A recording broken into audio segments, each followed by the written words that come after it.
O Senhor esteja convosco. Ele está no meio de nós. Proclamação do Evangelho de Jesus Cristo segundo Marcos. Glória a vós, Senhor. Naquele tempo, João disse a Jesus: Mestre, vimos um homem expulsar demônios em teu nome, mas nós o proibimos porque ele não nos segue. Jesus disse: Não o proibais, pois ninguém faz milagres em meu nome para depois falar mal de mim. Quem não é contra nós é a nosso favor. Em verdade, eu vos digo, quem vos der a beber um copo de água, porque sois de Cristo, não ficará sem receber a sua recompensa. E se alguém escandalizar um desses pequeninos que creem, melhor seria que fosse jogado no mar, com uma pedra de moinho amarrada ao pescoço. Se tua mão te leva a pecar, corta-a. É melhor entrar na vida sem uma das mãos, do que tendo as duas, ir para o inferno, para o fogo que nunca se apaga. Se o teu pé te leva a pecar, corta-o. É melhor entrar na vida sem um dos pés, do que tendo os dois, ser jogado no inferno. Se o teu olho te leva a pecar, arranca-o. É melhor entrar no reino de Deus com um só olho, do que tendo os dois, ser jogado no inferno, onde o verme deles não morre e o fogo não se apaga. Meus irmãos e minhas irmãs, nós estamos acompanhando há alguns domingos o caminho de Cristo com os seus apóstolos. Nosso Senhor, Ele está formando os seus apóstolos, os seus discípulos.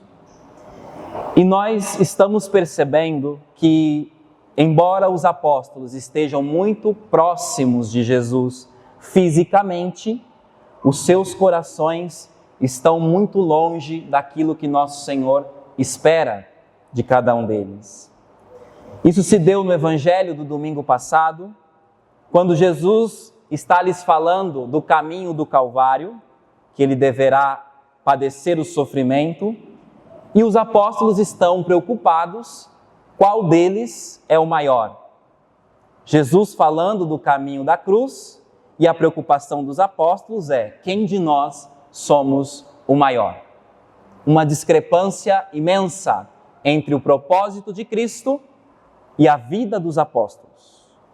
Hoje, esta mesma ideia se apresenta no Evangelho que acabamos de ouvir.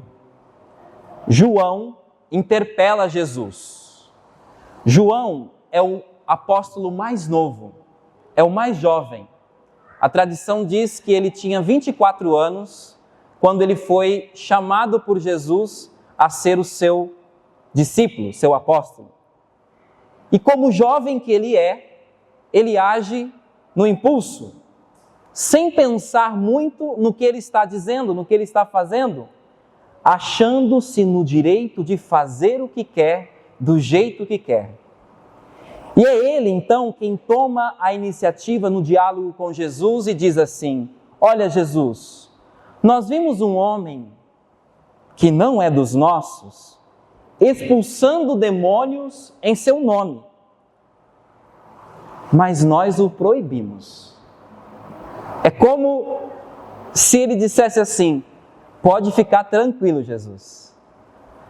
A sua missão está assegurada, porque nós já proibimos eles de agir em teu nome. Olha a petulância desse jovem, né? Achando no direito de dizer quem pode e quem não pode anunciar em nome de Cristo.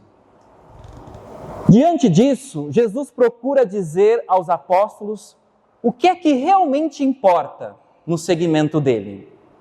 Bom, primeiro ele responde essa pergunta, essa interpelação de João, dizendo que quem não é contra nós é a nosso favor. Primeiro ele responde essa inquietação do coração de João. Essa mesma imagem, ela aparece na primeira leitura. Outro jovem, Josué, apresenta a mesma situação a Moisés. Olha, Moisés, alguém está profetizando, alguém que não é dos nossos. É a mesma ideia que está aqui, nos dois textos, Evangelho e primeira leitura. E Moisés responde do mesmo jeito: oxalá muitos profetizassem e anunciassem a verdade que nós estamos pregando. Então, primeiro Jesus trata de responder a essa questão. E depois disso, Jesus então vai centrar o seu ensinamento naquilo que realmente importa no seu segmento. É como se Jesus estivesse dizendo assim: olha, João, isso daí é importante que você está trazendo. E eu te explico, é assim, assim, assado. Quem não está contra nós, está a nosso favor. Mas cuidado, porque o que realmente importa é que vocês não sejam motivos de escândalo.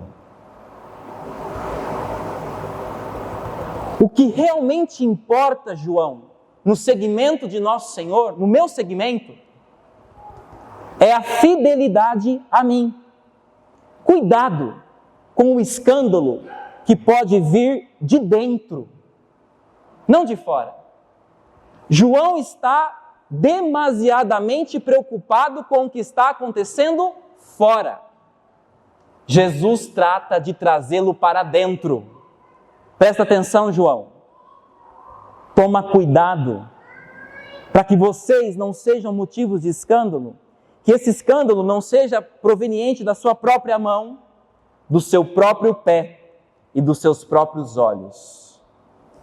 E nesse sentido, meus irmãos e irmãs, Jesus não poupa palavras. São palavras severas e um chamado a uma pureza de vida. A mão, o pé e o olho que Jesus convida aqui a conversão para arrancar, e aqui é claro que é num sentido figurado, esses sinais, esses 3 membros do nosso corpo, as mãos são símbolos das nossas ações. Então prestem atenção, se nossas ações estão nos levando a pecar, a nos afastar de Deus, corta. O pé são os caminhos que nós temos escolhido, tem nos afastado de Deus, corta esse caminho. O olho são os nossos desejos, tudo aquilo que está ligado à nossa cobiça. Os nossos olhos têm nos desviado da palavra de Deus? Eles devem ser então guardados de todo mal. Trata-se então aqui de um chamado à conversão, um chamado à mudança de vida. Esse cortar e deitar fora os membros do corpo é num sentido figurado, como eu estava dizendo, mas aqui não diminui em nada a força e a importância dessa expressão de nosso Senhor. Jesus proclama a gravidade e a obrigação, meus irmãos e irmãs, de afastar e evitar toda e qualquer ocasião de pecado. Pois o bem da nossa alma, a salvação da nossa alma, é superior a toda e qualquer coisa, a todo e qualquer bem deste mundo. Toda e qualquer alegria que esse mundo possa nos oferecer. Cortar, arrancar. Vejam, essas palavras de Cristo, elas exigem de nós uma tomada de atitude. Nós precisamos sair daqui da missa hoje decididos a, através de um exame de consciência, identificar o que é que me afasta de Deus e imediatamente cortar. Aqui Jesus não tem meias palavras. Ele não diz assim, para, reflita e aí depois você decida. Não, corta. Não tem conversa. Somos chamados a ser, de alguma maneira, intolerantes com o nosso pecado.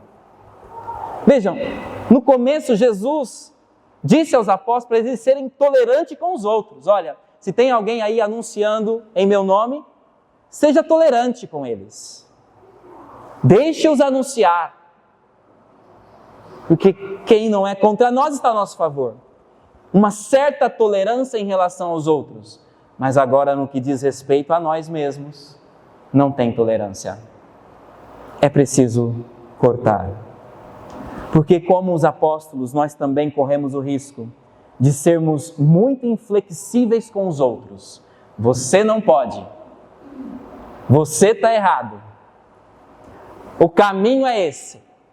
De sermos terminantemente inflexíveis. Nós o proibimos. Mas sermos flexíveis demais conosco mesmo. Ninguém está vendo. Eu posso fazer o que eu quero. Vou dar uma relaxada. Não, irmãos e irmãs. Nisso Jesus é radical para o nosso bem, como um bom médico. Jesus nos trata aqui como um bom médico. Olha, isso não faz bem para a tua alma. Isso não faz bem para o teu coração. Corta. Isso está presente também na segunda leitura que nós ouvimos, esse chamado à conversão. São Tiago está exortando a comunidade. Vós vivestes luxuosamente na terra, entregues a uma vida boa, cevando os vossos corações. Essa palavra me chamou a atenção. O que é cevar o coração? Essa palavra, ela está dentro do nosso contexto da cria de porcos, né? Meu pai lá no Mato Grosso cria porco, né? E a alegria é quando eu vou de férias, porque daí ele fica 6 meses cevando o porco, para que quando eu chegue, o porco esteja bem gordo, e eu possa comer bastante carne de porco o período que eu estou lá de férias. Numa dessas vezes, o porco pesou 400 quilos. Quase um boi, né? Ele foi cevando o porco, alimentando o porco. Olha o que São Tiago está dizendo aqui. Vós estáis cevando o vosso coração para o dia da matança. É como se a comunidade a qual São Tiago está escrevendo está vivendo de maneira dissoluta, nem um pouco preocupado com a vinda do Senhor, porque a carta de São Tiago ela é escrita preparando a comunidade para a volta do Senhor. Olha, vocês estão vivendo como tranquilamente, como se Jesus não fosse voltar. Vocês estão cevando o vosso coração, engordando o próprio coração para o dia da matança. São Tiago está dizendo, convertei-vos.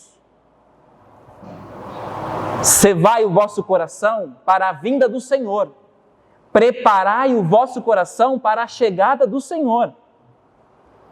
Irmãos e irmãs, por que é que nós temos dificuldades de, ao invés de cortar, cevamos o coração? Por que ao invés de renunciar, nós alimentamos aquilo que em nós nos afasta de Deus? Sabe por quê, irmãos e irmãs? Nós não estamos decididos por Cristo? Porque nós não estamos suficientemente convencidos de que a proposta de Cristo é a nossa felicidade. Nós cantamos isso no Salmo de hoje. A lei do Senhor Deus é perfeita, alegria ao coração. Nós não estamos convictos disso e por isso preferimos não obedecer ao Senhor. Por isso não evitamos aquela ocasião que nos faz pecar. Por isso que nós não evitamos aquela companhia que me leva para o caminho errado. Por isso que nós não evitamos aquele lugar, porque nós não estamos convencidos o suficiente de que a lei do Senhor é a nossa alegria plena. E por isso nos tornamos amigos do pecado e não queremos nos desvencilhar dele. O que nós podemos fazer diante disso? Irmãos e irmãs, a maior parte dos nossos fracassos se dão pela falta de energia na nossa vontade. A nossa vontade, ela é fraca.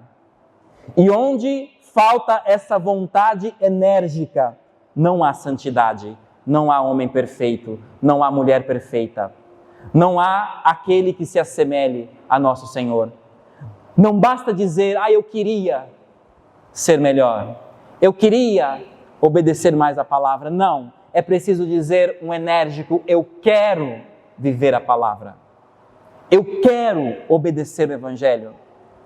Não basta um eu queria, precisa ser um decidido eu quero. E tenho certeza que nesses dias de oração aqui, e aqui eu posso testemunhar a vocês, que um dos frutos dessa semana de oração na minha vida é dizer esse decidido eu quero viver a vontade de Deus. Eu quero fazer o que Deus espera de mim. Que Deus nos dê essa graça de uma determinada decisão, de desenvolver em nós um autêntico desejo de santidade, porque sem esse autêntico desejo, nós não vamos arrancar aquilo que nos impede de seguir a Cristo. Eu concluo esta homilia dizendo que nós temos uma ajuda muito oportuna para esse caminho de santidade, que são os anjos. São Miguel, São Gabriel e São Rafael. Os arcanjos, cuja memória hoje nós estamos celebrando. Os arcanjos, eles estão ordenados para nos ajudar a fazer a vontade de Deus. Ao longo desses dias nós rezamos aqui o terço dos anjos. E entre as súplicas, algumas estão diretamente ligadas a esse evangelho que nós acabamos de ouvir. Nós rezamos assim: pela intercessão de São Miguel, concedei-nos a graça de abandonar a estrada do pecado e trilharmos o caminho da perfeição. Rezamos aqui muitas vezes ao longo desses dias. Pela intercessão de São Miguel, concedei-nos a graça de dominar os nossos sentidos e corrigir as nossas más paixões. Veja se isso não está diretamente ligado a essa palavra de Cristo. Pela intercessão de São Miguel, guardai-nos das emboscadas e tentações do demônio. Pela intercessão de São Miguel, concedei-nos o dom da perseverança na fé e nas boas obras. Que os arcanjos nos guardem durante esta vida mortal, para nos conduzirem depois à glória do céu. Então, os arcanjos, eles estão ordenados para nos ajudar nesse caminho. Nós não estamos lutando sozinhos. Você não está sozinho nessa batalha. Porque poderíamos dizer, é difícil demais, padre. É maior do que eu. A vontade pelo caminho torto é maior do que a minha vontade em ser santo. O que faço, padre? Irmãos e irmãs, contemos com a intercessão dos arcanjos. De Miguel, porque ele é aquele que nos defende contra a soberba. Ele é aquele que nos defende da tentação de querer seguir um caminho sem a presença de Cristo. Ele é aquele que nos defende o homem de nós mesmos. É o nosso protetor. É aquele que nos ajuda a discernir entre o bem e o mal, a escolher entre o bem e o mal. É Miguel. Peçamos a sua intercessão. Peçamos a intercessão de Gabriel, do arcanjo Gabriel. Ele foi aquele que bateu na porta do coração de Nossa Senhora. Ele repetidas vezes continua batendo na porta do nosso coração. Ele está pedindo, batendo na porta para entrar, pedindo para entrar, para que, como na Virgem Maria, a palavra dele gerou o Cristo encarnado no ventre de Nossa Senhora, que nós, ao escutarmos a sua voz, a voz do arcanjo Gabriel, Cristo seja gerado dentro de nós, como foi gerado no ventre de Maria. E por fim, São Rafael. Rafael é aquele que cura, e ele tem duas tarefas específicas lá no livro de Tobias, quando aparece a sua imagem. Primeiro, que ele cura a relação entre homem e mulher, Tobias e Sara. O arcanjo Rafael, irmãos e irmãs, é aquele que intercede sobretudo pelos matrimônios, pelos casamentos. Então peça a ele que cure as chagas do seu matrimônio, as lutas difíceis do seu matrimônio. Peça a ele, implore a ele. E ali também ele cura a cegueira de Tobite. Trata-se ali de uma cura física e podemos pedir também que Ele interceda pelas curas físicas, mas pode ser também que Ele nos ajude a abrir os nossos olhos espirituais para compreender a palavra de Deus e colocá-la em prática. Que Deus nos ajude a escolher o seu caminho. Que os anjos intercedam por nós e nos façam fiéis e nos façam violentos, intolerantes contra o pecado. Que a graça de Deus venha em nosso auxílio.